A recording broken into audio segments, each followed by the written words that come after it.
Hi, everybody. My name is Marina Saint-Lary. I'm currently Chief Solution Officer at Globant and have been with Globant since the very start. And well, I'll be doing a chat with Christian, who's going to be joining me. And we're going to talk a little bit about ultimate dream teams, building dream teams in this distributed times. So Christian, why don't you go ahead and introduce yourself and let everybody know what, FAS does and give us a little bit about you. Well, hey, everyone, this is Christian Tomasofsky. So I'm with FIS. They really power the financial world. My group specifically is within the mobile banking division, and I lead the mobile development team. Yeah. So Christian, tell us, how big is your team? How many people do you have working product development nowadays? Yeah, so within the actual development organization, we have about 200 people, although we work pretty closely with another 200 people who are responsible for either operations, getting the apps into market, marketing. So we're really kind of connected throughout the organization to about 500 people. So Christian, when I think of product development, I think of teams interacting, throwing ideas, getting research on the table. What are the users doing? How has COVID impacted how you guys interact? I mean, tell us a little bit about that. Yeah, so even before COVID, we had a very distributed team. We had teams in San Francisco, in Milwaukee, in Peru, in Argentina, in Colombia, right, India, Philippines. So this was something we've been trying to solve for a little bit, right? How do you get the ideas to the people actually doing the work? So what it's led to really is speeding up some of the tools that we've used, things like mind maps, things like different methods of communication. And it's really a refocus, right? The way teams deliver their value the best is by being self-driven. And so really helping to understand why what they're doing is important, what the value is that we're looking for out of it, and then leading it up to them to define how they're actually going to do it. Perfect. And do you think, so COVID really didn't impact the way that you guys work, would you say? I mean, what it did was force us down out of some of the habits that we had where there were still in-people interactions to go the final mile, right? And to make sure that all of the conversations are now happening digitally. Yeah. And how do you feel product development provides the idea how the product is going to go? How did you find that COVID impacted your relationship with other areas that will build the product? Because those areas might not have been distributed. I mean, you guys were used to working in distributed way, but can you tell us a little bit more about that? Yeah, so one of the things that brings a distributed team together is a crisis and how they manage through it, right? Yeah. And so banking being an essential service, right, was something that needed to keep running even during the early days of COVID when people weren't sure quite how to do it. Yeah. We also saw some pretty interesting changes in how people are actually interacting with their banking services, right? So mobile banking by now. Tell us a little bit, because I imagine everybody using mobile nowadays. Right, so you would think that, right? But there's a large swath of the population that hadn't, even 10 years into the availability of mobile banking. So if you go to April, we saw about a 200% increase in new user registrations compared to the month prior. We saw huge spikes in sign-ons. We saw significant changes in people's behavior. People are depositing checks through their phones for the first time. People are trying to do things that they normally would have done by going into a branch. And so we saw this huge acceleration in what had been kind of a steady growth curve. And it's something that we expect to stick. There's a survey that we did, and about 40% of people coming out of COVID expect not to go back to a branch.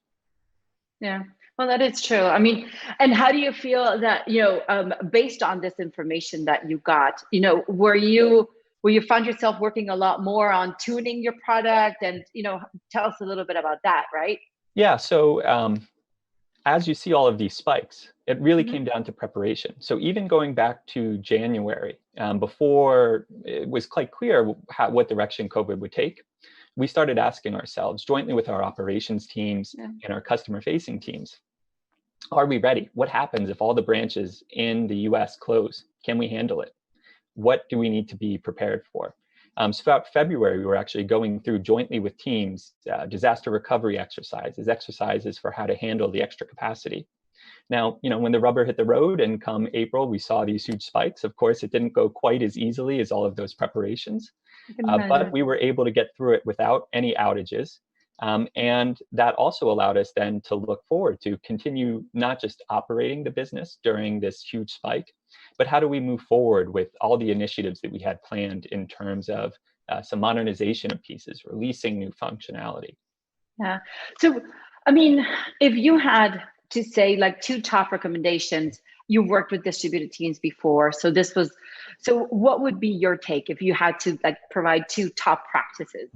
So the first practice for is product to make development. sure that people know who to talk to and how to talk to them, right? Email will kill you. People will have this feeling that they've sent an email, they've done their part, right? Yeah. And that will slow things down. You'll get to the wrong result. What you need to do is, even though people are remote, make sure that they're still talking face to face as we are now, that they have good chat solutions, be they Teams, Slack, etc., that everyone agrees to use, and that there are rules of the road for how you communicate, right? Expectations for just in time. You need to reach out to people. You can't just send an email. So that's first, right? Make sure that people have the tools and a agreed to process between the teams for how they're going to talk. The second major thing, especially in an organization as large as FIS, is just knowing, right, where do you go for certain answers? And so be it a crisis or a new project, make sure that even for that, people have defined roles, right? Someone's responsible for reaching out through the organization, getting the right people there right when you need them, not waiting for it. Make sure someone's responsible for, actually doing whatever it is that you're trying to achieve. And make sure someone's responsible for basically being the mouthpiece, right? Here's what we did, here's what we need to do next, and then aligning on who can actually help do that. So do you feel like you had to reset the ground rules for your teams and all these during COVID, or was that something that was already laid out? Because I think it's very important, but sometimes teams that are not used to working like that, having to tell them who to go to for what, it's like just setting their ground rules again, right? What do you think? Exactly. So in certain parts of our organization, those ground rules were there. We've been practicing for years, right? The tricky part with COVID is that now expanded in scope, right? You go from 200 people doing that to 50,000 people doing that.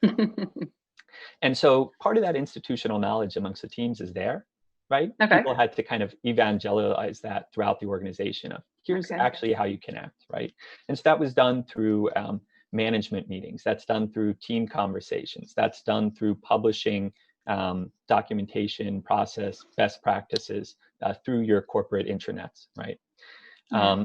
So really, it's a kind of a mix of both, right? It was there, it got accelerated, and of course, right, compared to a normal, just how do you go to scale distributed?